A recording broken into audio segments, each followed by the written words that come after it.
Los protagonistas de la noticia en Notimundo.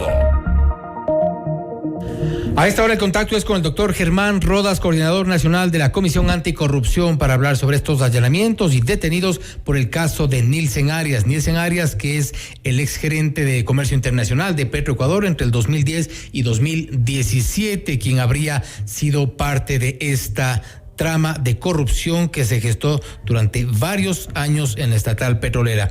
Doctor Rodas, gracias por estar con nosotros. Bienvenido. Gracias, Fausto. Un saludo cordial a usted, un saludo igual a la audiencia, a sus órdenes. Gracias, doctor Rodas. Nilsen Arias, el zar de la preventa petrolera con China. Sí, así es. Pero este zar y otros en la historia de la humanidad han respondido a los intereses de grupos sociales específicos, de corporaciones colectivas, de núcleos económicos que tienen intereses en los negocios o en las acciones que pueden hacer en uno o en otro sentido. De tal suerte que la investigación, que lamentablemente no se la hizo aquí, sino que hubo que abrir en la olla de este tipo de elementos que nos ponen sobre aviso sobre una banda organizada, se la hizo en Estados Unidos y han aparecido varios nombres, pero deberán estas gentes señalarnos en su momento a qué instrumentos de la política interna y de los objetivos económicos del asalto respondieron, porque esto no es un azar propiciado por este señor Arias y por los delincuentes que le han acompañado en la tarea. Las órdenes estuvieron desde esferas del poder. Y es ahí cuando hablamos, y Fiscalía incluso ya con los elementos que han sido parte de esta asistencia penal internacional, se habla ya de una estructura, y hablamos, por ejemplo, en el caso de Petroecuador, una estructura montada desde la Gerencia de Comercio Internacional. Seguramente habían otras autoridades como ministros de Energía que sabían lo que se estaba firmando. El entonces presidente también sabía lo que se estaba pactando con China para el tema de la preventa petrolera, y esta vez Nilsen Arias, quien se habría beneficiado de algo más o menos $18 millones, ha dado 7 nombres de exfuncionarios, 5 de ellos exfuncionarios públicos de nuestro país y 2, un abogado y un chofer inclusive, al cual se le habría utilizado para estas transacciones de dinero. Pero siguen siendo operadores de la delincuencia organizada. Los nombres y las identificaciones tienen que ir a aquellos que ejercieron el poder, que llegaron a los acuerdos políticos comerciales con el régimen chino, de aquellos que se vincularon a las estructuras que permitieron no solamente el asalto en Petroecuador y en la comercialización del crudo, sino que permitieron otro tipo de asaltos para quitarle al IES su operatividad, para generar bandas delincuenciales que también tienen tanto tiempo de duración en esa institución. De hecho, hay que mirar el asunto de CELEG, hay que mirar el asunto vinculado a otros temas. Las bandas vienen organizadas desde hace algún tiempo y lamentablemente muchas de ellas siguen en funcionamiento. Y esa es un poco la idea que nos deja el hecho de que las estructuras permanecen en el tiempo, porque más o menos la misma dinámica de lo que se denuncia en el caso de Nilsen Arias desde el 2010, lo vimos ya en el caso Las Torres, con el caso de No Limit, la empresa que también habría pagado sobornos en Petroecuador para la gestión de las facturas. Posteriormente nos recorremos un poco ya hasta estos días y vemos un ministro de Energía cuestionado por venta de cargos públicos. Vemos hace poco gerente de Petroecuador, Ítalo Cedeño, también cuestionado porque su mujer era quien le sugería los nombres de quienes deberían estar en algunos cargos dentro de Petroecuador, y sabrá Dios qué ocurría también dentro de esta institución en estas recientes administraciones.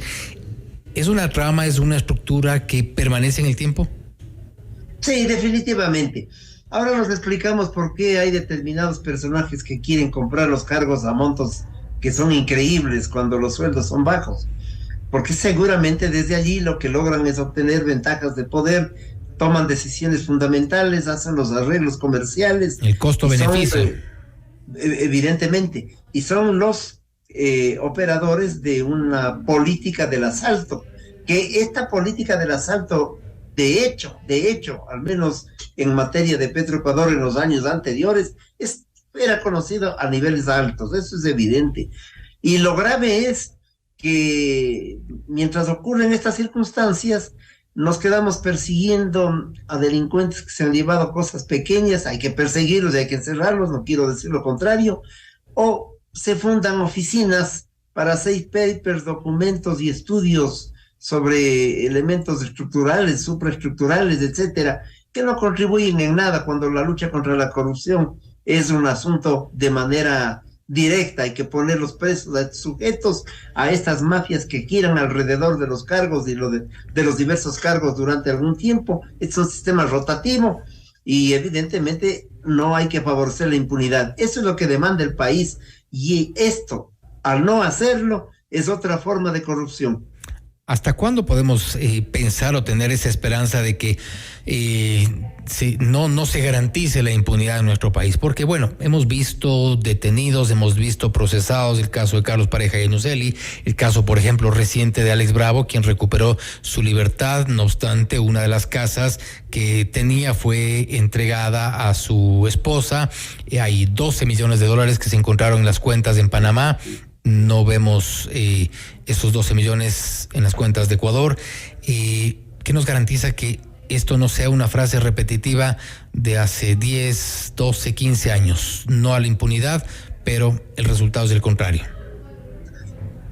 Creo que va a llegar un momento en que todos asumamos la conducta que hay que asumir en el país. Y esto significa, primero, ejercer contraloría social. El periodismo de investigación lo hace. Los ciudadanos que no dependemos del Estado ni de sectores públicos para denunciar los actos vergonzantes que provoca la corrupción, lo hacemos. Pero creo que va a llegar un momento en que la comunidad y la ciudadanía tiene que actuar de manera activa, permanente, con movilización social si es necesario, para enfrentar a los causantes de estas tropelías. Porque hay instituciones en donde 7 o 10 personas pueden cambiar el curso de los acontecimientos en el manejo de la estructura administrativa y de los recursos financieros.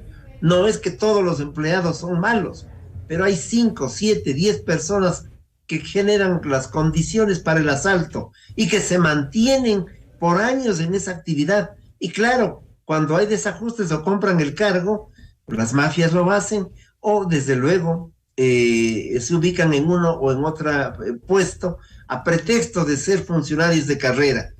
Esto es lo que hay que frenar de manera absoluta.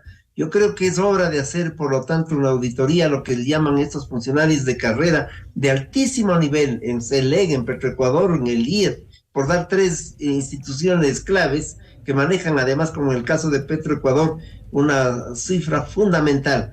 Y exigir que las autoridades de control intervengan. Las autoridades de control no pueden intervenir cuando las cosas quedan delatadas en otras latitudes y recién aquí nos enteramos de realidades que debieron haber sido descubiertas e investigadas hace muchos años. Nos estamos olvidando, por ejemplo, toda la red y la mafia que significó la utilización de la obra pública vía las contrataciones con Odebrecht. Nos estamos olvidando, ojalá inauguren rápido, bien y que quede lindo el metro de Quito, pero significó también sobreprecio y manejo inadecuado de varios contratos. Esto es fundamental, la venta del Hotel Quito, el tema de Caminosca, Manduriacu, solo por señalar algunos asuntos que han quedado en el olvido. Toachi Pilatón, entre otros. Es importante entonces, doctor Rodas, también coordinar acciones con estas asistencias penales internacionales. Por ejemplo, esta vez ya ha caído de alguna forma uno de los principales integrantes de esta red de los contratos de las preventas de petróleo con China. Nos referimos a Nielsen Arias. Gracias a esta colaboración que llegó desde Estados Unidos, un tema que todavía no termina, que está todavía en investigación. No se descarta que hayan nuevos nombres, nuevas empresas también dentro de esta trama, pero qué importante es establecer estos vínculos con otros países para asistencias penales y poder destapar estas organizaciones. Sí, desde luego. Esta vinculación con las instituciones que hacen Contraloría también social y Contraloría estatal fuera del Ecuador es clave, es fundamental, eso forma parte de la dinámica. Pero creo que hay un condimento también que debemos agregarlo. La lucha contra la corrupción no puede ser un instrumento mediático, no puede ser para tomarse la foto, no puede ser en tiempo electoral para la acción preelectoral, no puede ser para fabricar candidaturas. Tiene que ser una convicción, un comportamiento de ética de los ciudadanos que nos involucramos en estos temas para efectos de lograr el bienestar en la sociedad y en la colectividad. Creo que eso también es importante, porque cuando solamente se genera una especie de acciones acumuladas de una o de otra manera, no tiene sino el sentido a veces de la proyección de los individuos y de los sujetos, y no me refiero a nadie en persona, lo hablo en términos generales como un elemento de doctrina, pero que en las elecciones del 2023 ya vamos a ver, todos van a querer luchar contra la corrupción en los municipios, en las alcaldías, etcétera, donde se eligen concejales y consejeros o alcaldes y prefectos. Evidentemente eso pauperiza la lucha. Esta es una tarea cívica que debe tener condimentos de mucha seriedad y de un aporte real para levantar la conciencia nacional a propósito de una pandemia que es tanto más grave como lo que nos invadió con el nombre de COVID. Así es, la pandemia, la corrupción y como usted dice, sí, vemos en efecto candidatos con grillete ofreciendo transparencia. Es lo que ocurre en Ecuador. Doctor Rodas, gracias por haber estado con nosotros. Gracias por la invitación. A usted un saludo y a los oyentes lo propio. Buenas Gracias. noches. Ha sido el doctor Germán Rodas, coordinador nacional de la Comisión Anticorrupción, hablando sobre los allanamientos y detenidos por el caso de Nilsen Arias, del caso de Petroecuador, que ha sido parte de una investigación en Estados Unidos y ahora mismo ya se ha iniciado con otros procesos en Ecuador. Recordemos que en este caso hay entre los detenidos están Galo Garzón, exfuncionario de Petroecuador, Miguel Palacios, también exfuncionario Andrés Racines, Lenin Armijos, exfuncionario también William Vázquez, ex viceministro de Finanzas, entre otros, y los dos particulares son Wilson Naranjo, abogado, Jorge Ponce, un chofer. Todos han sido detenidos en este proceso de investigación que lleva adelante la Fiscalía del caso de Petroecuador. Esto es Notimundo Estelar, siempre bien informados.